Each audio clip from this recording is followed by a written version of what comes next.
YouTube, it's Tracy from Entrepreneur Girl, and today we are going to be talking about the question that is on everyone's mind. Is Amazon kind of over with? Is it too late to get on the Amazon wagon? And I've heard this so many times in the last 6 months, people wanting to know, is it too late to start? You know, has really the best passed us by? Now it's getting too saturated, too many sellers, and Amazon's just, getting too difficult now, or just e-commerce is losing some of its spunk.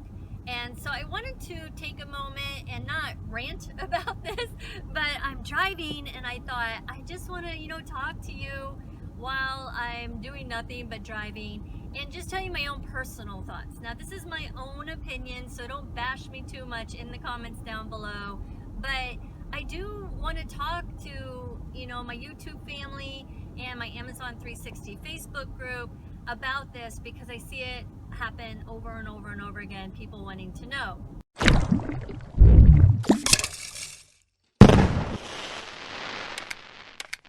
Here's the thing. Amazon is the #1 e-commerce site in the world. And these are the numbers.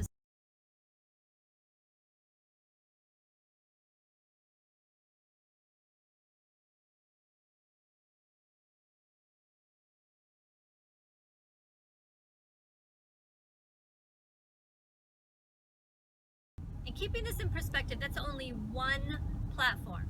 There's also eBay, Etsy, and all these others. So when you look at the numbers, you can see that these are very viable platforms, right? I mean, they're doing really well. They're solid. Their numbers keep increasing, not by like a little bit. Their numbers are just blasting through any ceilings that they had for themselves year after year. Now, when you think about it, we've really just kind of started seeing the impact of this, right? There's starting to be laws created for taxes for us, e-commerce sellers. You're also seeing a list of store closures citing that e-commerce is one of the main reasons why they had to close. They just can't compete. The brick and mortar and the overhead that is associated with that can't compete with online retailers. And that's a pretty big statement because these are pretty big organizations, pretty big brick and mortar retail stores, and they're closing their doors because they can't compete with this up and coming giant of e-commerce. So to me, we're just starting to see that, and I don't see that indicates that e-commerce is dying. I think that indicates that e-commerce is like taking over. So that presents strength to me. The numbers presents strength to me. So, just those 2 points alone make me feel better and make me more confident in it. Then you just start looking at people's preferences, like looking at sellers as a whole, people as a whole, us as a society. And what do you see? You see people that want convenience, they want speed, they want, that instant gratification yesterday. So when you think about how people shop now and how busy people are and their lifestyle and kind of their desires, e-commerce fits really well into that. They don't want to spend an hour driving to a store and then sorting through the store, and the store maybe not even having what they were looking for anyway, and then driving an hour home empty-handed. E-commerce shopping is very much more convenient than that. You get online, you can hit several different sites within 10 minutes of your Google search, and you find the perfect product in the perfect size and color that you want, and then you order it, you're done probably within 20 minutes. So that's the difference. And then you think, well, you don't have it right away, but with Amazon's free 2-day shipping, 2 days is pretty fast. So I can spend that 20 minutes now and have it within 2 days. So even if I'm late, I forgot a birthday or something like that, I still get it in 2 days. It's still an acceptable time frame, and it's free. Those reasons, I feel that online shoppers are increasingly getting on the e-commerce wagon, which is supported by the numbers, that is the truth. Why is up for debate, but they are liking this business model, the shopping model. They're liking it, and they're going for it, and they're doing it. So I only see that continuing. As a society, I don't see us getting less busy or, less wanting convenience. I see that, this is something that we will continue to desire. If it's the number one platform, Amazon, and if the people of our society are wanting to shop that way, and if stores are closing because they can't compete with this type of business model, then to me that all indicates that it's only going to continue that climb, because I don't see any factors that would influence it otherwise. I don't see any reasons why that trend would stop. So I know the next question in your mind is, you're probably thinking, well, okay, now there's just too many sellers. And I have to admit that there is truth to what you're saying, because just in the last year alone, like when I first started YouTube, for example, I started April of 2014, and I think I was one of 6 people making YouTube videos about reselling. And there just weren't a lot of people creating videos about that. Now I stopped counting at over 100 people. Before, when I would put an item up, there weren't any restrictions, there weren't any, the warehouse is full, there wasn't any of that. And now there is. So, I think there's more material hitting the warehouses, there's more sellers sending it in. It's slower to sell items. Some items just don't sell anymore because there's more people, they're breaking more of the rules. So now we have restrictions on, different brands. We can't sell any certain types of brands because they're concerned about people selling knockoff brands.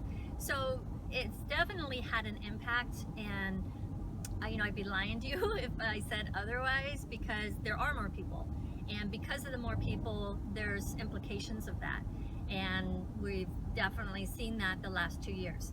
So then the question is there too many people? And I guess how I feel about this would be, you're always going to have competition. I went to business school at University of Florida.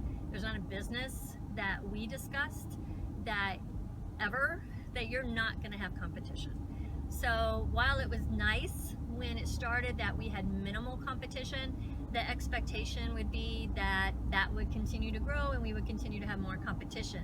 And competition is actually a healthy thing, in that it makes you be the best business, seller that you can be. And, it kind of fine tunes you and makes you work harder, makes you define your systems, and makes you just grow and not kind of relax into that. You always have to be on your toes a little bit more. And I think that's also been the increase in private label. People are looking at different higher level options because there's less competition in that. Everybody, retail arbitrage is pretty easy. It doesn't require a lot of, schooling or thought or anything. You go to a store, you scan items. If you can sell it for 3 times what you can buy it for, then you send it in. I know it's more complex than that, but that's the basis of it.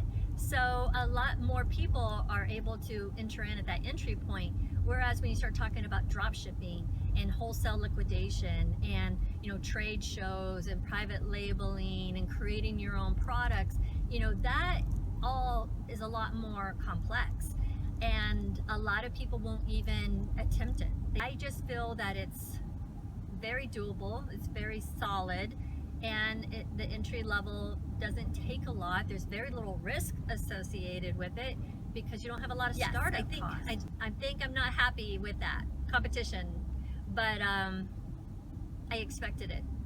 I'm just bummed that it's here so fast, but I did expect it, and I've now made plans to find workarounds for that.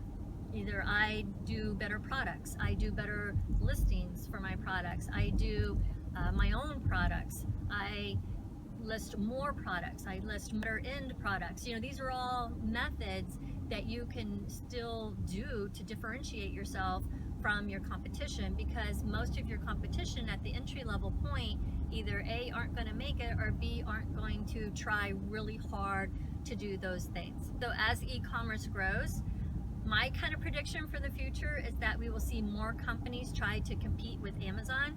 We will see more platforms pop up. We will see e-commerce, because I still feel like it's an infant. I still feel like it's growing into what it's going to be, and we can't even really fathom that yet. To hit a new thing would be, really important in the future, to be keeping a finger on the heartbeat and being the first to react. I think is going to be key to all of us out here that really want to survive and thrive. So I think e-commerce is strong. Don't think it's going anywhere. Actually, I think it's going to get more and more and more, and it's going to turn into this freaking beast of a machine.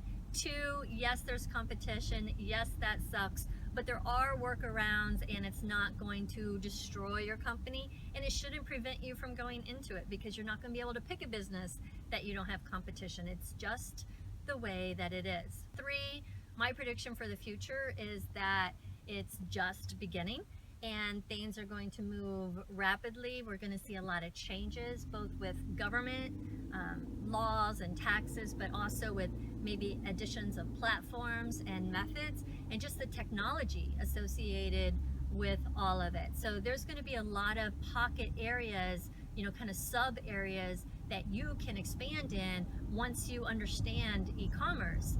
And that's just kind of my rant. I don't do a lot of rants on my channel, but this is important. I felt like I needed to cover this today, just shoot a video out there to y'all and talk to you about it, because you're worried about it, and I see that you're worried about it, and I'm not worried about it. You make your own decision related to this, and I look forward to talking to you next video. Bye.